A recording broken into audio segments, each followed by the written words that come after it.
Welcome to the Transform My Dance Studio podcast, the only podcast for dance studio owners, where each week we bring you business growth strategies to help you increase your profits, impact the lives of more students, while ensuring you get back some time to have a little life outside of the studio. It's time for you to become the go-to studio in your area. Now, here's your host, founder of the Dance Studio Owners Association, Clint Salter.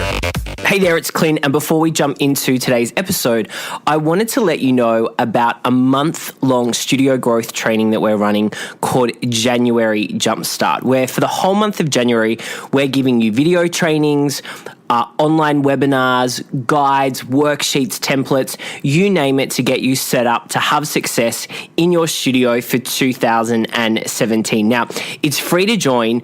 All you need to do is text the number 44222 with the word Jumpstart 17. So that's 44222 and the word Jumpstart 17. Now, if you're in the UK, Australia, or New Zealand, you can go to the website dancestudioownersassociation.com/jumpstart, and you'll get access straight away to our group and access to all the trainings that we're going to be running during January to help you build your dance studio. Now let's get on with the episode. Hey everyone, it's Clint. Welcome to our Studio Success Secrets Week. I'm happy that you're joining us for what is an awesome week of studio owners sharing the good, the bad, the ugly, the amazing, and everything in between that we all know we all go through and have been through as studio owners. So I hope you're really enjoying this fantastic week. Today, I've got a great studio owner for you who I've been working with for a little while now. I think first started with us in our Studio Success Formula program and has now been in our Inner Circle program for the last year, going into a second year with us, which is super exciting. Her name is Jodi, and she's from Releve Studios in California. Great spirit, great energy, managing a family and a big dance studio in LA, which is a place that is popular for dance studios. Before that, had a lot of amazing credits in Chicago, New York, Los Angeles, over 50 stage productions. Insane. So that's a little bit about her background. And so, Jodi, I want to welcome you and say thanks so much for joining us. Thanks for having me, Clint. Yay, I'm excited for this conversation. Jodi, start by telling us a little bit about your journey. How did you start your dance studio and what does it look like now? Well, I started it, basically I did a television show, and I've always had a desire to have a dance studio. And so I took the money that I made from the show and I opened this dance studio. And it it was a lot harder than I thought it was going to be. but now I have this wonderful studio in Los Angeles, and our mission is to lift up kids. I think what sets us apart is we have a very encouraging atmosphere where we foster lifting each other up. So the teachers are lifting each other up, they're lifting their students up, and now we're seeing it manifest into other students lifting their friends up. So it's a big love fest. Yeah, most of the time, right? Which is great. I mean, how have you fostered that growth of it's the culture that you have now inside of your studio? Has that been intentional, or do you think it's happened because of a couple of key things that you've done? Yeah, I think this might just be me, but I think your business is a reflection of who you are. And I try to lead my life with kindness and love, and you attract like energy, I believe. And so people that are meant to be at Releve just kind of gravitate to it. And if you're going to jump on a ship and the captain is this one kind of personality, everyone kind of falls into place. And those that don't really fit kind of go on to another boat. I totally agree. I mean, how did you get that clarity around who you were? Because I think that's an interesting, I think that's sometimes a challenging thing to find out, to really get to like the core. Well, well, who am I? Because maybe you've been playing a part, so to speak, in your studio as the owner, but you're actually not being your authentic self. Well, Does that make sense? It totally makes sense. I don't think I could run my business as anyone else. It wouldn't be authentic. If I was trying to, make a big, flashy, competitive, type of studio, it just wouldn't fit. I'm from a farm in Indiana. I have a upbringing, a Midwest upbringing, and a close family, and I kind of just created that here in LA, a little small town in this big city. Yeah, for sure. I think it's being really true to who you are and being okay with that, because as a studio owner, we've got to say no to things. And I think a lot of the time people are saying yes to too many things. And one of them is, being all things to all people. And I know you're clear on the type of student and parent that you like. I mean, was there a point or an aha moment for you where you were like, okay, you know what? We need to start really focusing, like with our marketing, on bringing in the right type of people for us? Well, I think that clicked when I first started the Studio Success Formula and that module. I was like, oh, yeah, duh. But I was just, as you were talking, I was just thinking, oh my goodness, this fits pretty much every occupation, because when I was acting more, the actors who work a lot have a really good sense of their core being and who they are. And that's how they book jobs, is because they know that intrinsic self and what people want to see them as. So the truth kind of came out for me in another line of work. And sure. It's funny that it just sparked right now that it just transferred to the studio. Yeah, it's, I think it's an aha moment that we all go through it at some point during our journey of this is me and this is what I want. And what I want is okay. I ran a training the other day and one of the big kind of things was like, what do you want as the studio owner? What do you want for your studio? I mean, as we're into 2017, we're just starting the new year. How do you map out what a new year looks like for you and your business?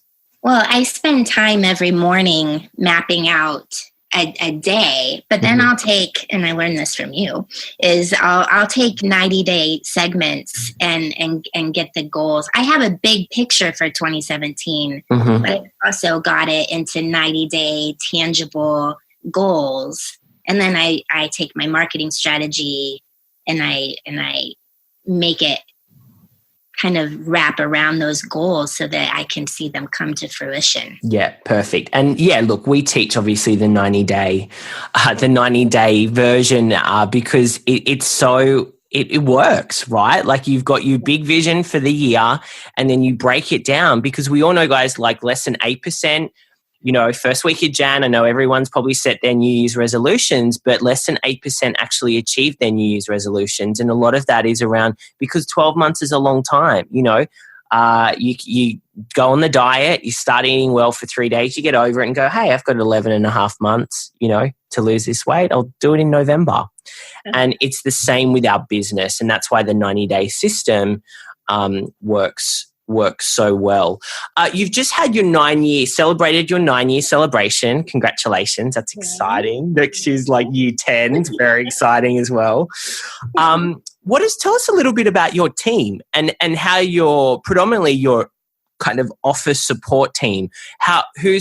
Who kind of makes up that team and how has that evolved and how has that helped you step more into the CEO role? Okay. Well, I knew when I opened that I was going to need help with the admin, just because it's not my cup of tea. And I was really, really into the teaching. So I've always had a studio manager, but that person has changed a couple of times. So we have a studio manager, we have an assistant manager because I've always got someone training in case the top person goes. Perfect. Three admin people at my front desk and a personal assistant to help me manage everyone. We've got 24 instructors, which I know sounds like a lot, but I can explain why. If you want me to. Yeah, sure. I think they would like to hear it. Well, just being in LA, the dance teachers often book work and go on tour. So I like to have a large staff so that they can sub for each other. And so when one person leaves, it's not a huge crisis for me. I just shift a couple hours around, and I've got a large enough team that we can always cover, even if 3 or 4 people go on tour, which has happened. And I think, one of the, I talk about you a lot when people are building like sub lists for their studio, sub lists of teachers, because a lot of studios don't, and you've kind of had to because of the area that you're in.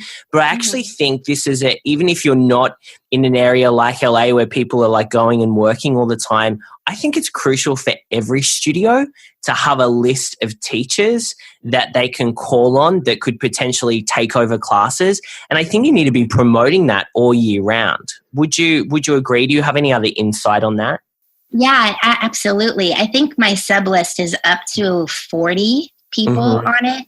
And basically when interviews come in and I interview everybody, I tell them you're interviewing to be a sub.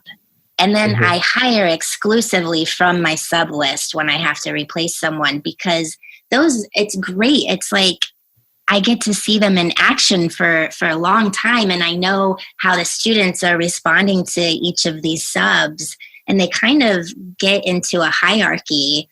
And then I can just go from, choose from my top 3 or 4 when I need to replace somebody. But I think a large sub list is crucial. It definitely takes away any headaches my admin girls have when we get a call an hour before a class saying, I have an audition. Yeah, right.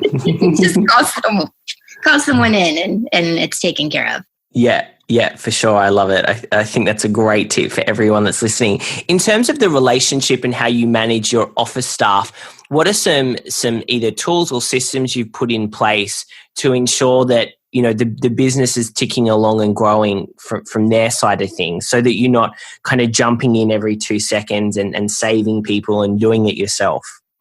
Yes, of course. So we use Asana to manage and track what's going on project-wise. I do weekly meetings in person with my manager and the assistant manager. And then I do quarterly phone calls and just chat with my staff to make them know that they can tell me anything. I like to know how the students are doing. And then we do bi-yearly in-person meetings with the entire list of instructors. I also this year started a private Facebook page where I can mentor and educate the instructors online, which it's been a really, really great tool. Yeah, perfect. It's that's where they're hanging out, and that's where they want to talk and chat. So it's a great place, to have a group on Facebook where they can communicate. It also, especially when you've got a lot of teachers, it can also create more of a community, because sometimes the teachers aren't meeting each other, or they're just saying a quick hello in the foyer, before they head home or go into class. So it's nice to bring them together in that space. Absolutely. And one of my biggest struggles is communication. Like, it's horrible. I definitely had to work on it. If you know what the Kobe A test is, I'm a massive quick start. Like, what are you? I'm 9. What are you? Yeah, I'm a 9 as well. Yeah. So I'm a quick start, and then I'm an Aquarius. So it's like, it's a really bad mixture. I get this creative idea. I want to go with this project, and my poor team can't keep up with my brain. So it's been a struggle for me, and Asana has been wonderful because I can break down my thought processes and they aren't like left in the dust. Sure. You can just get everything out. which is, out of your head into a system where you can delegate, essentially, which is great. I want to ask, when you've had a really great year, a great couple of years in your business, what have been like one or two things that you've done, in 2000, that you did in 2016, that you feel really changed the business for the better? And this can be around revenue, it can be around experience, it can be around more balance in your life, like the things that are important to you. Well, first of all, one thing that I started thinking about in early 2015, there was some struggles personally that I was having with some medical issues with my mom. Mm-hmm. And I thought, family or business? Like, it was no choice for me. I left my studio and I went to care for my mom for a year. And I thought to myself, we don't live to work. We work so we can live. And it's a bonus when you love what you do, but it's important too that if you have to leave, you can just delegate, that the studio will run just fine. But a lot of that came from just working with you. So the three biggest things that I've done that has made a huge impact for me is, one, is joining the inner circle. And I'm not trying to butter you up. It's just has been it has been life-changing. Thank you. Two, you're welcome. Two, I work with Justin Crane, who is a new advisor on your DSOA, financial advisor. And he helps me weekly with money strategies and just gaining more confidence around the numbers, which was a really weak point for me, and I've always known it. So that's been instrumental. And then thirdly, just working on my communication skills by having my 90-day plans really, really written out in baby steps so anybody could follow what needs to be done on any given day. So those are the three biggies. Yeah, I think, and thank you for that. I mean, Justin is fantastic. He's one of our, program experts, and I've never met someone as well. He's a super nice guy, but he knows numbers inside out. And I think it's not just knowing them. He has a really easy to understand way of explaining things, right? Yes.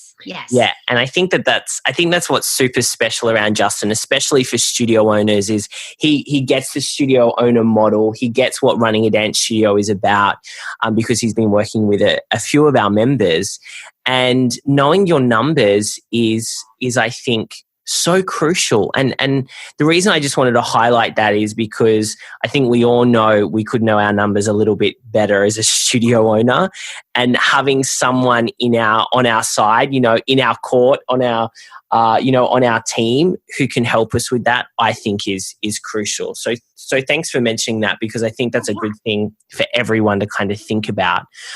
You talked about family. Obviously when your mum was unwell, you made that decision to, spend that time with her. You now spend, more time with your, family, two beautiful children, your great husband, Sean. I mean, how do you do it? How do you do it all? What's your philosophy? And I don't like using the term work-life balance. I just call it life. But how do you find that time to give to the studio, your parents and your students, but also to give to your husband, your relationship, the relationship with your children and your friends? Well, I think I have not mastered that, but I think my daughters are 3 and 10 months, so it's just a hard season, and I try to think of that in that way, that this is just a season. But basically, Pixie, my 3-year-old, she's in preschool from 8 to noon. And Whimsy, my 10-month-old, she goes to the studio with me, and my office looks like a nursery. And she just lays around at my feet for the morning. And a couple of times a week, I have my personal assistant work with her. But then when I pick up Pixie from school during nap time, I get another 2 hours of work in. And and then I'm with the girls from 2:30 to 5:30. And then my husband comes home and I'm with him, and I delegate a lot, a lot, which I didn't used to do. And when I have to schedule time to make sure that I have it with my husband so that he's not left out too. So basically my whole life is scheduled right now. And I think as well, one of the things there is that, do you find though when you're at the studio, like that's your priority? When you're at home with Sean, that's the priority. With the kids, that's the priority. Because I heard a great saying where it's like you can have it all, just not at the same time. So you're present in that moment when you're focused and committed to that one thing, essentially. It's definitely something that I'm working on. In my morning journaling, I'm constantly saying, be engaged in the moment. So whatever hour I'm in, whatever block of time that is designated for whatever, I keep writing in my journal, be engaged. And my other word is efficient. I guess. I love that. Be efficient today, Jodi. Be efficient. What do you want to achieve next year? Like as we're going into, this is playing in very beginning of 2017. What do you like? What does the year look like for you? The goal is to keep growing and to make an imprint, on the lives and the people that come into the studio. So I'd like my imprint to be a little broader. So I've got number goals, and I've got technique goals, but most of my goals are really around my communication skills, because I think that's going to help me in all areas of life. Totally. I think so too. I mean, you mentioned number goals. How important is it to have specific goals in place when it comes to, this amount of new students, this percentage of retention? How important is that for you? Because I know that you know your numbers because you update me on them, which I love. How important has that been for you to, set those figures? It's been really interesting tracking all of these different numbers for now. It's been over a year. And what I've realized is that I have to set very lofty goals, because basically you've got your awesome target, and then you've got somewhere that's a little less than that, and then you've got an improvement, but not much. And so I find that if I set a really, really high goal, I end up somewhere in the middle, like just under it, which is really great. But it's how I keep improving is I set almost in like unrealistic goals. Yeah, so you've got to have, that's your good goal, your great goal, and you knock it out of the park goal. Yes. And generally what everyone does is they mostly, not you now because you've trained yourself and you started the knock it out of the park goal, but a lot of people start at the good. And then they're not really, they can stretch further. I'm like, well, what's the great goal? And then what's like the knock it out of the park goal, book yourself a Hawaiian holiday. And that's important. It's important for growth. It's so crucial. Jodi, I want to ask you one last question, and that is around, I don't like, and I've said it in these interviews, is I don't like looking back and go, what would I have changed? What do I regret? Because I believe, we make those decisions at the time that serve us for where we're currently at.